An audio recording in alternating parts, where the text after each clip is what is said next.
Good morning to all. Basic English grammar में आज की क्लास में हम पार्ट्स ऑफ स्पीच पर डिस्कस करेंगे। प्रीवियस क्लास में हमने देखा structure of a sentence and how many types of parts of speech are there, जिसमें हमने देखा स्ट्रक्चर ऑफ अ सेंटेंस यानी कि कोई भी सेंटेंस, कोई भी वाक्य दो भागों से मिलकर बना होता है। वन इज अ सब्जेक्ट यानी कि कर्ता and one is a predicate यानी कि विधेय। वही हमने पार्ट्स ऑफ स्पीच में देखा कि पार्ट्स ऑफ स्पीच को 8 भागों में 8 नंबर्स में जो है उसको डिवाइड कर दिया गया है। वन इज अ सब्जेक्ट यानी कि कर्ता, वन इज अ वर्ब यानी कि क्रिया, वन इज अ एडजेक्टिव यानी कि विशेषण, नेक्स्ट इज द एडवर्ब यानी कि क्रिया विशेषण, नेक्स्ट इज अ प्रीपोजिशन यानी कि संबंध सूचक शब्द, नेक्स्ट है कंजक्शन यानी कि संयोजन, नेक्स्ट है आपका इंटरजेक्शन यानी कि विस्मयादि बोधक शब्द, और लास्ट है आपका ऑब्जेक्ट यानी कि उद्देश्य। यानी कि इन 8 प्रकार के जो यहाँ पे शब्द हमको दे रखे, इन 8 प्रकार के शब्दों से हमारा जो हमारी एक स्पीच जो है, हमारा जो एक सेंटेंस है वो तैयार होता है। या फिर यह भी कह सकते हैं कि हमारा जो सेंटेंस है इन्हीं 8 शब्दों से मिलके बना होता है। और पार्ट्स ऑफ स्पीच के को समझना बहुत ही जरूरी है, जैसे मैंने आपको पहले भी बताया था, क्योंकि पार्ट्स ऑफ स्पीच को समझने का मतलब है इंग्लिश को समझना, अंग्रेजी सीखना, अंग्रेजी को अच्छे से जानना। तो उसी क्रम में आज हम पार्ट्स ऑफ स्पीच का जो पहला जो पॉइंट है, हमारा पहले जो क्लास वहां पे दे रखी थी वो है सब्जेक्ट यानी कि कर्ता। आज हम उसी पे और अच्छे से डिस्कस करेंगे।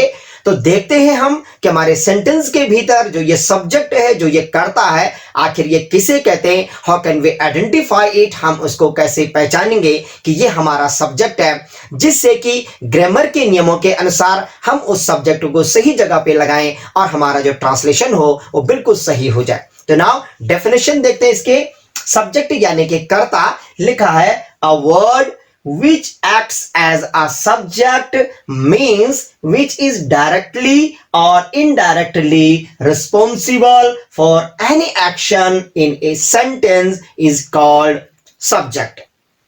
It may be a noun or a pronoun. लिखा है a word, एक ऐसा शब्द which acts as a subject, sentence के भीतर, वाक्य के भीतर जो एक कर्ता की तरह कार्य करता है, ऐसा जो शब्द, यानी कि कर्ता की तरह कार्य करने का मतलब यानी कि विच इज डायरेक्टली, जो कि बिल्कुल प्रत्यक्ष रूप से, और इनडायरेक्टली यानी अप्रत्यक्ष रूप से, रिस्पॉन्सिबल उत्तरदायी यानी कि जिम्मेदार होता है किस चीज के लिए, फॉर एनी एक्शन, जो भी कार्य उस सेंटेंस के भीतर कर दिया जा रहा है, जो भी एक्शन हमें आपको देखने को मिल रहा है, उसके लिए जो जिम्मेदार होता है, चाहे डायरेक्टली चाहे इनडायरेक्टली, उसे हम क्या कहते हैं, इज कॉल्ड सब्जेक्ट यानी कि सब्जेक्ट कहते हैं। और यही जो सब्जेक्ट है इसको it may be a noun और अ प्रोनाउन, ये जो है कोई संज्ञा हो सकती है या फिर कोई सर्वनाम हो सकता है। हिंदी में मैंने आपको डेफिनेशन दे रखी है, ऐसा शब्द जो वाक्य में एक कर्ता की तरह कार्य करता है, अर्थात जो एक वाक्य में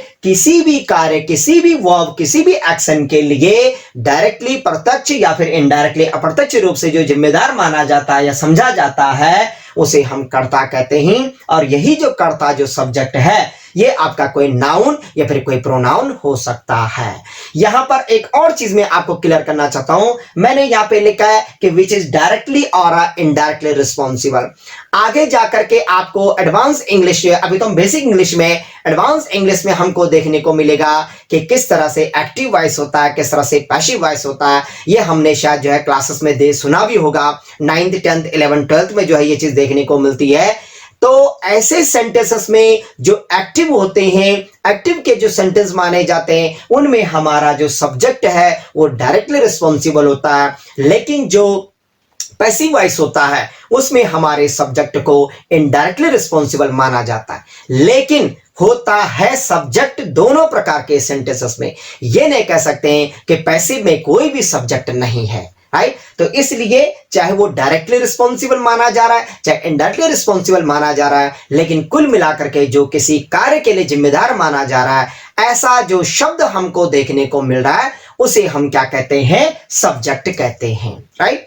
एक दो एग्जाम्पल मैंने यहाँ पे आपको यहाँ थोड़ा सा दिए हैं। इसमें पहला है Ram is singing a song, यानी कि इस सेंटेंस में कार्य हो रहा है गाने को गाने का, गीत गाने का कार्य कर दिया जा रहा है, लेकिन किसके द्वारा कर दिया जा रहा है, राम के द्वारा। इसीलिए राम को मैंने अंडरलाइन करके बताया है कि राम आपका यहाँ पर क्या है, एक सब्जेक्ट है। ऐसे एक और सेंटेंस मैंने लिया है, my brother bought a car, यानी कि मेरे भाई ने एक कार खरीदी है। काम हुआ है खरीदने का, कार खरीदने का, किसने किया है, माई ब्रदर यहाँ पे रिस्पॉन्सिबल है, यानी कि इसको हमने अंडरलाइन करके बताया कि ये हमारा सब्जेक्ट है।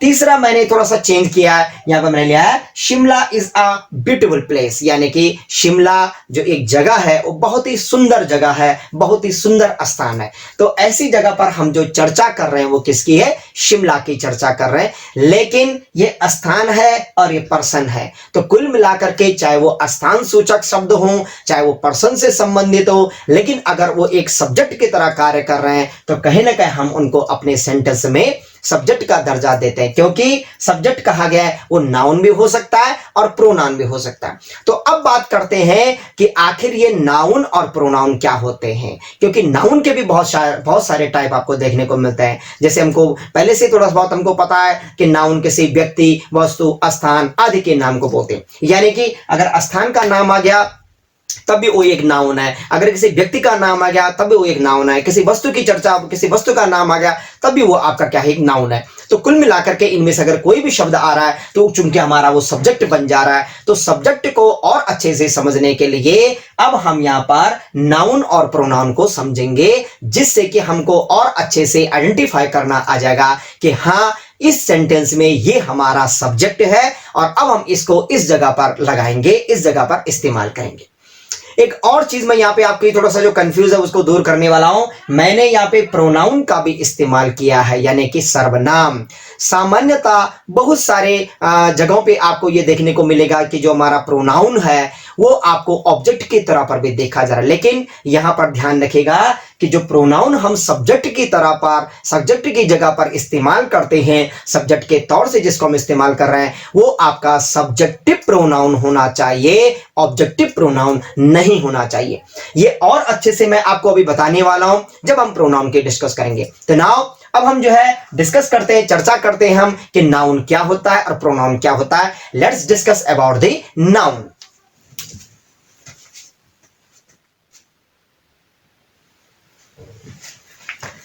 नाउ डेफिनेशन देखते हैं हम नाउन की। नाउन की डेफिनेशन है, a noun is the name of a person, place, thing, quality, condition and action, यानी कि संज्ञा किसी व्यक्ति का नाम, किसी स्थान का नाम, किसी वस्तु का नाम, किसी गुण का, किसी दशा, किसी क्रियाकलाप आदि के नाम को, आदि से संबंधित जो शब्द हैं यानी कि उनके नाम को हम क्या कहते हैं, संज्ञा कहते हैं। नाउन इतनी ज्यादा पॉपुलर है इंग्लिश ग्रामर में कि हमें बहुत छोटी क्लास से ही नाउन के एक डेफिनेशन जो है याद करा दी जाती है कि noun is the name of a person, place और थिंग। लेकिन थोड़ा सा मैंने यहाँ पे डेफिनेशन को और अच्छे से थोड़ा एडवांस लेवल का जो है वैसे मैंने आपको दिखाया है, ताकि कुछ नई चीजें भी इसके साथ सीखते रहें। चीज वही है लेकिन थोड़ा उसमें हल्का सा क्या है, एक इंप्लीमेंट है कि बहुत सारी चीजें जैसे कंडीशन एंड एक्शन मैं यहाँ पे आपको जो है व्यक्त करना चाह रहा हूँ इससे नाउन के द्वारा। और यही जो मैंने डेफिनेशन दी है मैंने इसको इस तरह से भी आपको समझाने का प्रयास किया है। अभी मैंने कहा जैसे कि पर्सन का नाम, जैसे कि राम आ सकता है कहीं पर, या फिर मुकेश आ सकता है, तो ये जो भी नाम किसी व्यक्ति से संबंधित है यानी कि वो एक नाउन है। ऐसे देखो प्लेस आया है, कहीं पर भी अगर किसी स्थान का नाम आ रहा है जैसे यहाँ पे दिल्ली है तो ये अपने आप में एक नाउन की तरह है। एक और चीज यहाँ पे आई नंबर थर्ड, वो है थिंग। थिंग्स का मतलब वस्तुओं से होता है, तो यहाँ पर कोई भी वस्तु, जैसे मैंने यहाँ पे बुक को ले लिया, पुस्तक को ले लिया, आप चेयर ले सकते हैं, फैन ले सकते हैं, कोई भी चीज ऐसी जो वस्तु का है, वस्तु से संबंधित है। नेक्स्ट मैंने और एक और चीज जैसे यहाँ पे दी थी क्वालिटी, तो क्वालिटी का मतलब होता है कि गुण, यानी कि ऑनेस्टी जैसे एक क्वालिटी है, राइट। तो ऑनेस्टी भी अपने आप में एक क्या है, नाउन की तरह इस्तेमाल, जैसे हम कहते हैं honesty is the best policy, तो ये अपने आप में ऑनेस्टी इस सेंटेंस में क्या है, एक नाउन की तरह इस्तेमाल कर दी गई है। नेक्स्ट एक और यहां पे मैंने आपको दिया कंडीशन। कंडीशन का मतलब कोई ऐसी दशा हो सकती है, जैसे इलनेस, यानी कि अभी वो बीमार की कंडीशन में, बीमार की दशा में है, तो ये भी अपने आप में इलनेस जो एक शब्द यहां पे आ रहा है, ये अपने आप में क्या कर रहा है, एक नाउन की तरह बता रहा है। या फिर हैप्पीनेस, तो ऐसे जो ये शब्द होते हैं ये अपने आप में नाउन ही बन जाते हैं। और एक और मैंने यहाँ पे दिया एक्शन। एक्शन का मतलब देखो क्रिया हो सकते हैं, कोई भी क्रियाकलाप, कोई भी काम, यानी कि मूवमेंट का मतलब कोई गति, कोई चाल, आना जाना, है ना, सोना, ये अपने आप में क्या है, जहां एक तरफ वर्ब की तरह कार्य करते हैं, वही जो है वो अपने आप में कई बार नाउन भी बन जाते हैं। जैसे हम कहते हैं रीडिंग, तो रीडिंग अपने आप में एक क्या है, पढ़ने के काम को, तो वह अपने आप में एक नाउन भी बन जाता है, राइट। तो ये आपका जो है, जो नाउन की जो डेफिनेशन है, हमने उसमें देखा कि इतने सारे जो शब्द यहाँ पे, चाहे वो व्यक्ति से संबंधित है, चाहे किसी वस्तु से संबंधित है, या चाहे किसी क्वालिटी से संबंधित है, यदि ऐसे कुछ भी शब्द हमको हमारे सेंटेंस के भीतर दिख रहे हैं और अगर वो कर्ता की तरह कार्य कर रहे हैं, तो समझ लीजिए बिल्कुल वो एक सब्जेक्ट है। और अब आप अपने ट्रांसलेशन में उनको उस जगह पे फॉलो कीजिए, उस जगह पे इस्तेमाल कीजिए जहां पर ग्रामेटिकली आपको बताया जा रहा है कि इस जगह पर आपको सब्जेक्ट को लगाना है। तो ये तो अभी हमने केवल जो है नाउन की जो डेफिनेशन थी उसको हमने अच्छे से देखा है कि किस तरह से हम नाउन को डिफाइन कर सकते हैं। लेकिन अब हम देखते हैं कि ये नाउन कई प्रकार के, जैसे यहां पर देखिए व्यक्ति का नाम आ रहा है तो वो भी नाउन है, कोई जो क्वालिटी आ रही है तो वो भी नाउन है। तो कुल मिलाकर के जो संज्ञा है उसके भी अपने प्रकार होते हैं। तो नाउ अब हम डिस्कस करेंगे, let's discuss about the types of the noun.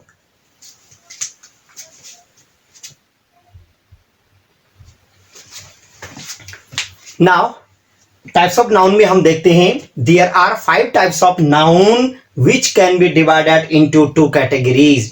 Noun वैसे 5 प्रकार के होते हैं, लेकिन हमने यहां पर नाउन को, जो 5 टाइप्स के जो नाउन हमारे होते हैं, उनको हमने 2 कैटेगरी में बांटा है। इसके पीछे का कारण यही है कि इससे आपको ये जो 5 टाइप्स के जो नाउन है उनको समझना और भी आसान और भी इजी हो जाएगा। तो 5 टाइप्स के नाउन को डिवाइड कर दिया गया है 2 कैटेगरीज में। One is a countable noun and second is a uncountable noun. Countable noun का मतलब होता है things which can be counted, it means countable, यानी कि ऐसी चीजें, ऐसी वस्तुएं जिनकी हम गणना कर सकते हैं, जो गिनी जा सकती हैं, उनको हम काउंटेबल बोलते हैं। तो ऐसी संज्ञाएं जिनको गिना जा सकता है, जिनको काउंट किया जा सकता है, उनको हमने काउंटेबल नाउन के कैटेगरी में रखा है। And second is uncountable noun, things which can not be counted, ऐसी चीजें जिनको गिना नहीं जा सकता है, अगणनीय जो है, उनको हमने अनकाउंटेबल नाउन के कैटेगरी में रखा है। तो 5 टाइप्स के नाउन को वापस फिर से 3 टाइप्स के जो आपके नाउन है वो काउंटेबल है एंड 2 टाइप्स के आपके क्या है, अनकाउंटेबल है। काउंटेबल नाउन में सबसे पहले हम देखते हैं, लिखा है प्रॉपर नाउन। प्रॉपर नाउन का मतलब होता है व्यक्तिवाचक संज्ञा। जब कहीं पर भी किसी प्रॉपर, किसी एक व्यक्ति का नाम, एक वस्तु का नाम, ऐसे एक स्थान का नाम, उसकी जब बात कर दी जा रही है, तो ऐसी जगह पर क्या हो जाता है, प्रॉपर नाउन हो जाता है। एग्जाम्पल आप देख सकते हैं, राम एक पर्टिकुलर किसी एक व्यक्ति का नाम हो सकता है, मुकेश किसी एक व्यक्ति का नाम हो सकता है, कुछ जगह के नाम है, मैंने दिल्ली ले लिया, आगरा ले लिया, ये किसी पर्टिकुलर एक जगहों के नाम है। ऐसे आपका थिंग्स में हम ले सकते हैं, जैसे बुक्स के नाम है आपका, जैसे रामायणा है, महाभारता है, गीता है, बाइबल है, ये आपके क्या है, किसी एक वस्तु के नाम है, इसीलिए ये आपका प्रॉपर नाउन हो गया। सेकंड है आपका कॉमन नाउन। कॉमन नाउन का मतलब है जातिवाचक संज्ञा, यानी कि इन शब्दों से पूरी एक जाति का बोध होता है। जैसे यहाँ पे एग्जांपल से आप समझ सकते हैं कि मैन, अब मैन जब बोला गया तो जितने भी आदमी है वो सब उस कैटेगरी में आ जाते हैं, ओ मैन। ये फिर टाउन, अब टाउन का मतलब है शहर, यानी कि बहुत सारे शहर उसके अंदर आ सकते हैं, कॉमन शब्द है वो। ऐसे आपका स्कूल, ऐसे आपका जो है बुक। अब बुक यहां पर देखो कॉमन है, कोई भी किताब हो सकते हैं, लेकिन यहां पर क्या था, किसी पर्टिकुलर एक किताब, एक बुक का जो नाम है वो प्रॉपर नाउन चला। लेकिन जब नाम नहीं है, सिर्फ वस्तु की तरफ है कि ये वस्तु, जैसे ये किताबें, तो वो अपने आप में किसी भी तरह की किसी किताब की तरफ, यानी कि कोई भी किताब की उसकी बात की जा सकती है वहां पे, अगर वहां पर कॉमन नाउन की बात में सिर्फ और सिर्फ हमको केवल बुक अगर दे रखा है कहीं पे। तो नेक्स्ट आपका देखो कलेक्टिव नाउन। कलेक्टिव नाउन का मतलब होता है समूहवाचक, यानी कि समूह में जो चीज होती है। ऐसी जो संज्ञाएं हैं उनको बोला गया है कलेक्टिव नाउन। जैसे स्टूडेंट्स, अब स्टूडेंट्स यानी कि क्लास ऑफ स्टूडेंट्स अगर आप देखेंगे तो कितने सारे विद्यार्थी हैं, वहां पे आपके बॉयज भी हैं तो गर्ल्स भी हैं, राइट। ऐसे आपका देखो फ्लावर, जैसे हम कह सकते हैं बंच ऑफ फ्लावर्स, यानी कि फूलों का एक जो गुलदस्ता है, एक बंच जो है, एक गुच्छा जो है, यानी कि वहां पर उस जो वो जो आपका एक गुच्छा है फूलों का, उसमें कई तरह के फूल भी हो सकते हैं, लेकिन कुल मिला के बहुत संख्या में है, तो इसीलिए समूहवाचक। लेकिन अगला देखिए अ लाइब्रेरी ऑफ बुक्स, जैसे हमने बोल दिया, यानी कि जो लाइब्रेरी आप देख रहे हैं उसके अंदर है तो बुक्स सारी, लेकिन वो भले बुक्स अलग अलग तरह की हैं, लेकिन हैं बुक्स ही। तो कुल मिलाकर के बुक्स जो है समूह में आ गई हैं, तो अपने आप में जो है क्या बन गया, कलेक्टिव नाउन। अनकाउंटेबल जो नाउन है हमारे, उनकी तरफ चलते हैं। उसमें सबसे पहला आपका मटेरियल नाउन, यानी कि पदार्थवाचक, द्रव्यवाचक इसको हम बोलते हैं, जहां पर आपका ऐसी चीजें, ऐसी संज्ञाएं जिनको कि हम गिन नहीं सकते, जिनको काउंट नहीं कर सकते, जैसे वाटर। वाटर का अपना एक वॉल्यूम है, एक आयतन है, उसको गिना नहीं जा सकता है। ऐसे आपका कोई धातु, आयरन, गोल्ड, कॉपर, या फिर आपका जो है लिक्विड में जैसे कॉफी, तो इस तरह के जो शब्द हैं, इस तरह के जो संज्ञाएं हैं, इनको हम किस में ले लेते हैं, मटेरियल नाउन में ले लेते हैं, पदार्थवाचक, द्रव्यवाचक में ले। नेक्स्ट है आपका अवस्ट्रक नाउन, यानी कि भाववाचक। ये भी आपका अनकाउंटेबल नाउन है, इसको हम गिन नहीं सकते हैं, और इसके अंतर्गत देखिए ऑनेस्टी यानी ईमानदारी, या फिर ब्रेवरी यानी कि वीरता। अब इसको हम तो मेजर नहीं कर सकते, नाप नहीं सकते हैं, राइट। ये ऐसी चीजें तो कुल मिलाकर के क्वालिटी को बता रही हैं, या फिर ह्यूमैनिटी, मानवता हो सकती है, या फिर आपका विजडम, ज्ञान। तो ये जो नाउन है, ये जो शब्द हैं, ये अपने आप में अब्स्ट्रैक्ट नाउन है और अनकाउंटेबल नाउन। तो इस तरह से हमने देखा कि पार्ट्स ऑफ स्पीच में जो हमारा कर्ता है, जो हमारा सब्जेक्ट है, जिसमें हमने कहा था कि इसमें नाउन भी आ सकता है और प्रोनाउन भी आ सकता है। तो अभी हमने नाउन पर हमने जो चर्चा की, डिस्कस किया कि नाउन के डेफिनेशन क्या है and how many types of noun are there, यानी कि नाउन कितने प्रकार के होते हैं। इनको क्लासिफाई करने का एक अलग तरीका मैंने आज आपको बताया, काउंटेबल एंड अनकाउंटेबल। बहुत इजी वे, आप बहुत अच्छे समझ जाएंगे। इनको गिना जा सकता है, इनको नहीं गिना जा सकता है, और इस तरीके से आपने पांचों प्रकार की जो संज्ञाएं हैं वो बहुत आसानी से जान ली।